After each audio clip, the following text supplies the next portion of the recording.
আসসালামু আলাইকুম। কেমন আছেন সবাই? আশা করি ভালো আছেন। আলহামদুলিল্লাহ আপনাদের দোয়ায় আমিও ভালো আছি। আসলে ভাই কিছু মানুষের মৃত্যু যে অ্যা দেখলে একেবারে চোখের পানি ধরে রাখা যায় না। যে গতকালকে আপনারা জানেন যে কুষ্টিয়া থেকে ছেড়ে আসা একটা বাস ঢাকা যাওয়ার উদ্দেশ্যে রওনা করছে।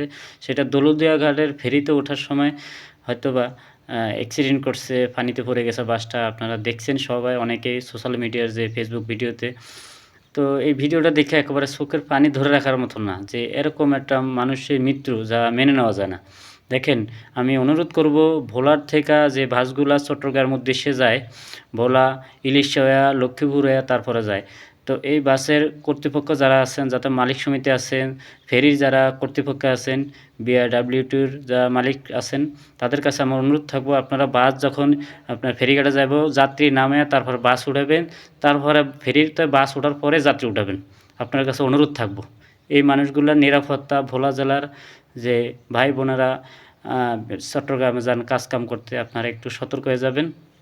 আমার একটা অনুরোধ থাকবে আপনাদের কাছে যখন ফেরিঘাটে যাইয়া বাসটা খাড়াইব, তখন আপনারা বাসের থেকে নামবেন।